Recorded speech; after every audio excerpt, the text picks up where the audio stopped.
महाभारत के पन्नों में कुछ किरदार ऐसे हैं जो न पूरी तरह नायक हैं न ही पूरी तरह खलनायक। वो बस बहुत जटिल हैं। आज हम एक ऐसे ही किरदार की कहानी में उतर रहे हैं। एक ऐसा योद्धा जिसके गुस्से की आग ने युगों को जलाया और जिसे अमरता एक वरदान की तरह नहीं बल्कि एक कभी न खत्म होने वाले श्राप की तरह मिली। और उसकी कहानी आज भी उतनी ही जरूरी है, क्योंकि ये सिर्फ एक पौराणिक कथा नहीं है। ये इस बात का एक तरह से अध्ययन है कि कैसे अपमान, गुस्सा और गलत समय पर मिली शक्ति एक काबिल इंसान को भी तोड़कर रख सकती है। तो आज का हमारा मिशन यही है। हमारे पास अश्वत्थामा अमर पीड़ा, क्रोध और पश्चाताप की सबसे विस्तृत कथा से कुछ अंश हैं और इनके जरिए हम अश्वत्थामा की कहानी की परतों को खोलेंगे। बिल्कुल। ये समझने की कोशिश करेंगे कि एक महान योद्धा के पतन की वजह क्या थी। चलिए शुरू करते हैं उसके जन्म से, जहां शायद उसके भविष्य की पहली लकीर खींच दी गई थी। हाँ, बिल्कुल। कहानी शुरू होती है द्रोणाचार्य की तपस्या से। उन्हें एक ऐसा पुत्र चाहिए था जो शिव जितना तेजस्वी हो। शिव प्रसन्न हुए, वरदान भी दिया, लेकिन साथ में एक चेतावनी भी दी। वो चेतावनी क्या थी? शिव ने कहा था कि पुत्र पराक्रमी होगा, इसमें कोई शक नहीं, लेकिन उसका जीवन शांत नहीं रहेगा, उसमें उथल पुथल मची रहेगी। और ये बात बिल्कुल सच साबित हुई। जब बच्चे का जन्म हुआ तो उसकी आवाज घोड़े के हिननाने जैसी थी, इसलिए नाम पड़ा अश्वत्थामा। पर असली उथल पुथल तो उसके बचपन में शुरू हुई। हाँ, क्योंकि वो किसी राजकुमार की तरह महल में पैदा नहीं हुआ था। उसका बचपन बहुत अभाव में बीता और कहते हैं कि एक घटना ने उसके मन पर बहुत गहरा असर डाला। ये घटना उसकी पूरी कहानी की एक तरह से चाबी है। सोचिए, बाकी कौरव पांडव दूध घी में पल रहे हैं। बिल्कुल। और अश्वत्थामा को कई बार चावल के पानी से काम चलाना पड़ता था। एक दिन उसने अपनी माँ कृपि से दूध मांगा। घर में दूध था नहीं, तो माँ ने आटे में पानी घोलकर उसे दे दिया और कहा कि यही दूध है। ये सुनकर ही कितना अजीब लगता है। बिल्कुल। पर यहाँ बात सिर्फ गरीबी की नहीं है। ये एक तरह की, आप कह सकती हैं, मनोवैज्ञानिक दरिद्रता थी। अच्छा। जब कोई बच्चा अपने साथियों के मुकाबले खुद को इतना कमजोर और वंचित महसूस करता है तो वो कमी उसके पूरे व्यक्तित्व का हिस्सा बन जाती है। उसके मन में ये बात घर कर गई कि दुनिया में कुछ खास लोगों के पास सब कुछ है और मेरे पास कुछ भी नहीं। उसकी हर आने वाली उपलब्धि, उसकी सारी शक्ति कहीं ना कहीं उसी बचपन के अपमान को मिटाने की एक कोशिश थी। तो एक तरफ उसके मन में इतनी हीन भावना है, इतना गुस्सा है।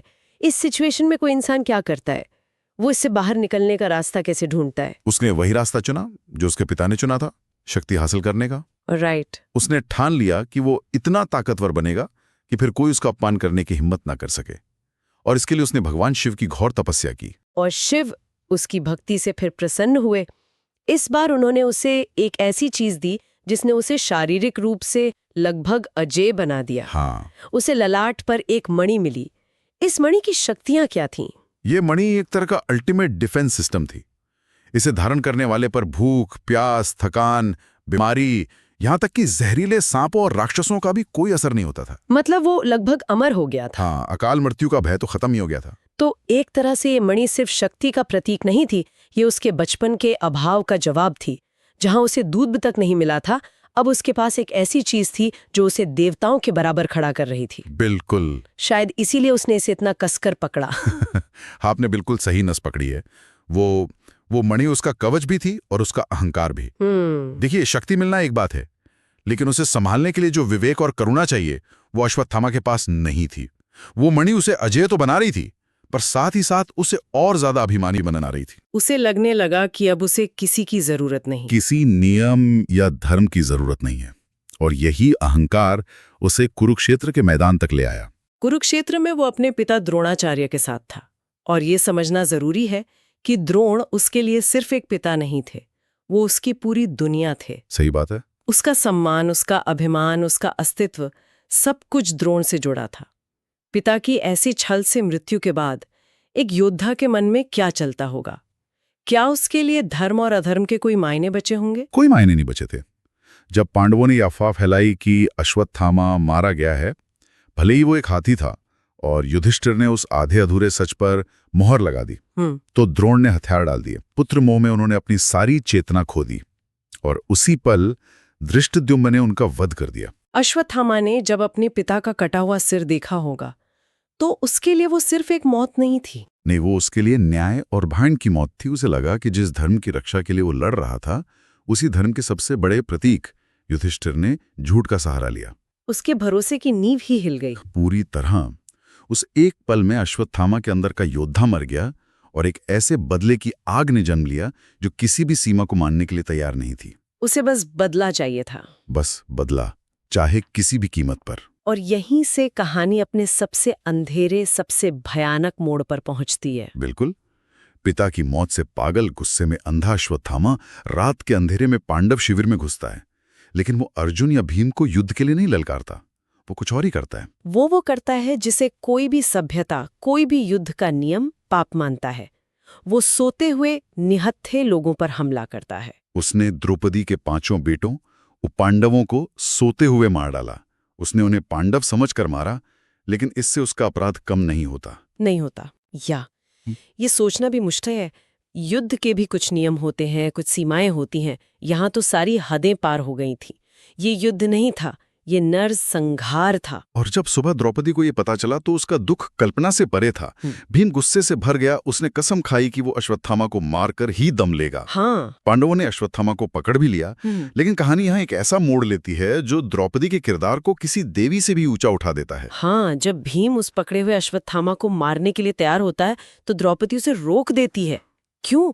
उसके तो 5 बेटों को मार दिया गया था। और वो जो कहती है वो शायद महाभारत का सबसे बड़ा सबक है। वो कहती है, इसे मत मारो। इसे मारने से इसकी माँ कृपि को भी वही दर्द मिलेगा जो आज मुझे मिल रहा है। एक माँ के दर्द को दूसरी माँ से बेहतर कौन समझ सकता है? कमाल है। जरा सोचिए, अपने जीवन के सबसे बड़े दुख में भी वो स्त्री बदला नहीं, करुणा चुन रही है। वो उस विनाश के चक्र को तोड़ना चाहती है जिसे अश्वत्थामा ने शुरू किया था। एक तरफ अश्वत्थामा का अंधा प्रतिशोध और दूसरी तरफ द्रौपदी की असीम करुणा। ये एक अविश्वसनीय विरोधाभास है। बिल्कुल। लेकिन अश्वत्थामा पर इसका कोई असर नहीं हुआ। अपमानित होकर, हार कर भी उसकी बदले की आग बुझी नहीं थी। बिल्कुल नहीं, बल्कि अब वो और भी ज्यादा खतरनाक हो गया था। जब उसे लगा कि वो जीत नहीं सकता तो उसने तय किया कि वो सब कुछ खत्म कर देगा। उसने पांडवों के वंश को ही मिटाने का फैसला किया। हाँ, और इसके लिए उसने अपना अंतिम और सबसे विनाशकारी हथियार निकाला, ब्रह्मास्त्र। ब्रह्मास्त्र, जिसे आज की भाषा में शायद न्यूक्लियर वेपन कह सकते हैं। अर्जुन ने भी जवाब में ब्रह्मास्त्र चलाया, लेकिन ऋषियों के कहने पर अर्जुन ने अपना अस्त्र वापस ले लिया। हाँ। लेकिन एक मिनट, मुझे ये समझने में थोड़ी मुश्किल हो रही है। अर्जुन भी तो ब्रह्मास्त्र चला सकता था और उसने वापस भी ले लिया, तो अश्वत्थामा क्यों नहीं कर पाया? क्या उसे पूरी विद्या नहीं दी गई थी? ये एक बहुत ही जरूरी सवाल है। उसे ब्रह्मास्त्र चलाना तो सिखाया गया था, पर उसे वापस लेना नहीं। अच्छा। शायद उसके गुरु और पिता द्रोण ने यह कभी सोचा ही नहीं होगा कि उनका अपना बेटा कभी इस शक्ति का इतना भयानक दुरुपयोग करेगा। ये इस बात का सबसे बड़ा सबूत है कि सिर्फ शक्ति या ज्ञान हासिल कर लेना काफी नहीं होता। अगर उसे संभालने की जिम्मेदारी और विवेक न हो तो वही ज्ञान विनाश का कारण बनता है। अश्वत्थामा के पास शक्ति थी, पर उसे नियंत्रित करने का नैतिक बल नहीं था। और क्योंकि वो उसे वापस नहीं ले सकता था, उसे उस अस्त्र को कहीं ना कहीं तो छोड़ना ही था। हाँ? उसने उस ब्रह्मास्त्र को एक ऐसी जगह निशाना बनाया जिसे इतिहास का सबसे बड़ा महापाप माना जाता है। उसने उस आग के गोले को अभिमन्यु की पत्नी उत्तरा के गर्भ की ओर मोड़ दिया। उत्तरा के गर्भ की तरफ। हाँ, उस गर्भ में पांडवों का आखिरी वंश परीक्षित पल रहा था। परीक्षित, एक अजन्मा निर्दोष बच्चा। यहाँ अश्वत्थामा ने एक योद्धा, एक ब्राह्मण, एक इंसान होने की सारी मर्यादाएं तोड़ दी थी। इस महापाप के बाद, इस अपराध के बाद कृष्ण ने क्या किया? क्या उन्होंने उसे मार दिया? नहीं, और यही इस कहानी का सबसे दिलचस्प और डरावना हिस्सा है। अच्छा। कृष्ण जानते थे कि मृत्यु अश्वत्थामा के लिए एक आसान रास्ता होता। उन्होंने उसे कुछ ऐसा दिया जो मौत से भी बदतर था। उन्होंने उसे ठीक वही दिया जो वो शायद कभी चाहता था, अमरता, लेकिन एक बहुत बड़े ट्विस्ट के साथ। उन्होंने उसे श्राप दिया। वो श्राप क्या था? उस श्राप के 3 हिस्से थे और हर हिस्सा अपने आप में एक भयानक सजा है। पहला, कृष्ण ने उसके माथे से वो मणि निकाल ली, उसकी शक्ति का स्रोत। हाँ, वो मणि जो उसकी शक्ति और अहंकार का प्रतीक थी, वो छीन ली गई। दूसरा, उन्होंने कहा तुम 3000 साल तक इस धरती पर भटकते रहोगे, लेकिन तुम्हें कोई नहीं देखेगा, कोई तुमसे बात नहीं करेगा, तुम अकेले रहोगे। और तीसरा हिस्सा सबसे भयानक था। तीसरा हिस्सा था तुम्हारे शरीर से हमेशा खून और मवाद बहता रहेगा, जिसकी दुर्गंध फैलती रहेगी, और तुम्हारे माथे का ये घाव कभी नहीं भरेगा। ओहो। तुम मुक्ति के लिए तड़पोगे, मौत के लिए भीख मांगोगे, पर तुम्हें मौत भी नहीं मिलेगी। तो मतलब साफ है, असली सजा मौत नहीं है। असली सजा है अपने किए हुए पापों के बोझ के साथ हमेशा हमेशा के लिए जीते रहना। बिल्कुल, यही असली नरक है। बिल्कुल। उसे अनंत जीवन तो मिला, पर शांति के एक पल के बिना। ये सिर्फ शारीरिक पीड़ा नहीं है, ये अंतहीन पश्चाताप, अकेलापन और अपने कर्मों की यादों के साथ हमेशा जिंदा रहने की पीड़ा है। और शायद यही श्राप उन लोक कथाओं को जन्म देता है जो आज भी भारत के कई हिस्सों में सुनाई जाती हैं। ऐसी मान्यताएं हैं कि अश्वत्थामा आज भी जिंदा है और पृथ्वी पर भटक रहा है। हाँ, कई लोग दावा करते हैं कि उन्होंने उसे देखा है। अक्सर ये कहानियां मध्य प्रदेश के असीरगढ़ किले या नर्मदा नदी के आसपास के जंगलों से आती हैं। अच्छा। लोग कहते हैं कि उन्होंने किसी ऐसे लंबे चौड़े इंसान को देखा है जिसके माथे पर एक गहरा घाव है और जो कभी-कभी पूजा करने के लिए फूल या हल्दी मांगता है। ये सिर्फ कहानियां हो सकती हैं, लेकिन ये इस बात का प्रतीक है कि अश्वत्थामा का किरदार लोगों के मन में कितना गहरा बसा हुआ है।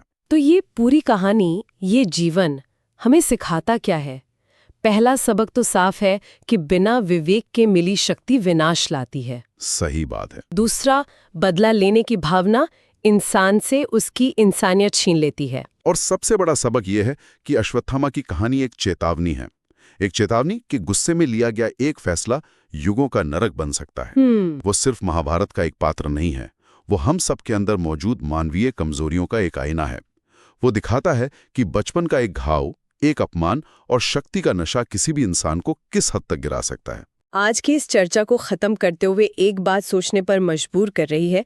अश्वत्थामा की कहानी दिखाती है कि कैसे एक इंसान के अंदर का दर्द और गुस्सा न सिर्फ उसे बल्कि आने वाली पीढ़ियों को भी तबाह कर सकता है। सही है बात है। उसका एक फैसला पूरे वंश को खत्म करने वाला था। लेकिन इस पूरी कहानी में जहां इतना विनाश और बदला है, वहीं करुणा का सबसे शक्तिशाली पल द्रौपदी का था। बिल्कुल। जिसने अपने 5 बेटों के हत्यारे के लिए भी दया दिखाई।